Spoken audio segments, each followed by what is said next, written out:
চল। আরে কি ব্যাপার সোনিয়া, তুই এখানে? তোর পোশাক আশাকের অবস্থা এরকম কেন? এই কি ব্যাপার, কোনো ফকির টকির বিয়ে করলি নাকি, যার কারণে এরকম হয়ে গেছে চেহারাটা? আরে তোরা এসব কি বলছিস? আসলে তেমন কিছু না। আরে থাক থাক, তোকে আর কিছু বলতে হবে না। আমাদের যা দেখার যা বোঝার আমরা বুঝে গিয়েছি। তা এখানে কি রিক্সার জন্য ওয়েট করতেছিস নাকি? আরে রিস্কার জন্য ওয়েট করবো না, কি জন্য ওয়েট করবো? ওদেরকে দামি গাড়ি আছে নাকি? দেখ, তোরা কিন্তু এইভাবে আমার সাথে কথা বলতে পারিস না। আর এইভাবে আমাকে অপমান কেন করছিস? আগে তো জান যে কি হয়েছে।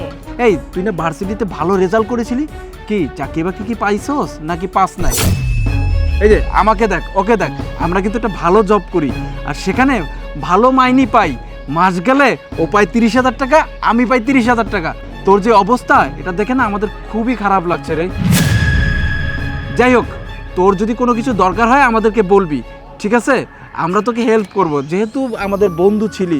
আর শোন, সব জায়গায় তার তোকে পরিচয় করে দেওয়া যাবে না, কারণ তোর তো সেই লেভেলটা নাই। এ দেখ না, ওই গাড়িটা না আমি পছন্দ করছিলাম, কত সুন্দর লাগে রে মাম্মা, হ্যাপি লাগে ওই গাড়িটা। এই আমার কাছে ওদিনকে টাকা থাকলে না ওই গাড়িটাই নিয়ে নিতাম, খালি অনেক টাকা দেখে নিতে পারলাম না।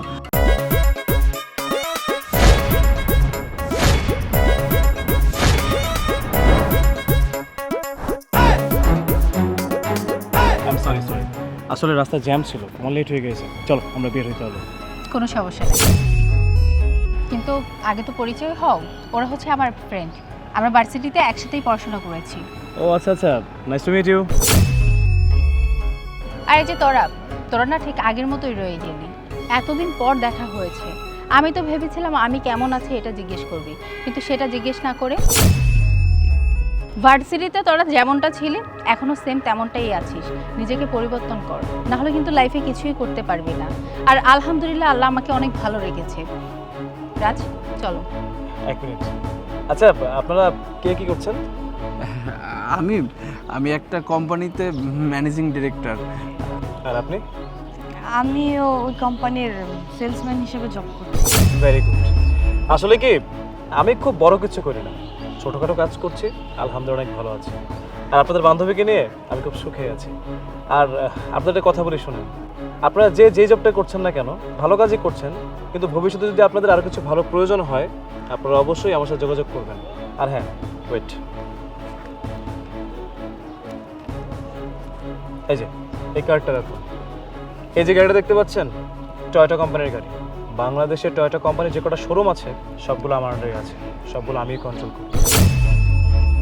যদি আপনাদের কোনো জবের প্রয়োজন হয় অবশ্যই যোগাযোগ করবেন, ওর ফ্রেন্ড তো। ও মাই গড, আপনি টয়োটা কোম্পানির, তার মানে ওই কোম্পানিতে আমি অনেকবার সিভি জমা দিয়েছিলাম, কিন্তু আসলে না আমাদের চাকরিটা হয়নি। যদিও এইভাবে একটা ব্যবস্থা হয়ে যেত খুব ভালো হতো। আমরা যেখানে জব করি না ওখানে আসলে আমাদের স্যালারিটা না একদমই কম, 30-35 হাজার টাকা, সব মিলে 40,000 টাকা ইনকাম হয় মাসে। কিন্তু এই কোম্পানিতে জব করতে পারলে তো মনে হয় স্যালারি হবে 70-80 হাজার টাকা। আর গাড়ি যখনই সেল হবে তখনই কমিশন। প্লিজ একটু দেখেন না, আমাদের একটা ব্যবস্থা করে দিতে পারেন কি না? এখন যেহেতু আপনারা ওর ফ্রেন্ড অবশ্যই আমি হেল্প করবো, কিন্তু এতক্ষণ আমি এখানে ছিলাম না, তো আমার কাছে মনে হচ্ছে আপনারা হয়তো আমার ওয়াইফকে এমন কোনো কথা বলেছেন যাতে ও কষ্ট পেয়েছে। একটা কথা বলি শুনুন, যে অবস্থানে আপনারা আছেন খুব ভালো আছেন, এর থেকে ভালো কিছু চাইলে অবশ্যই ভালো কিছু করতে হবে। আর আপনাকে আমি যে জবের কথা বললাম সে আপনি অ্যামাউন্টে চলে গেলেন। অ্যামাউন্টটা ইনকাম করতে হলে কষ্ট করতে হয়, মেহনত করতে হয়, যেটা আমিও করেছি, যে কারণে আজকে আপনার বান্ধবীকে নিয়ে ভালো আছি। যদিও আপনার ওর ফ্রেন্ড, আমি আপনাদেরকে অপমান করতে চাই না, কিন্তু এই কথাগুলো বললাম আপনাদের ভালোর জন্য। ভালো থাকবেন, আল্লাহ হাফিজ। সরিয়ান চলো, আমাদের লেট হয়ে যাচ্ছে। দেখ ওর কপালটা কত ভালো, কত একটা ভালো ছেলেকে বিয়ে করেছে। আর আমরা কি করেছি?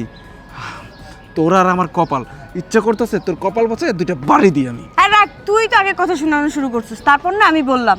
এখন চল। ঠিক আছে চল।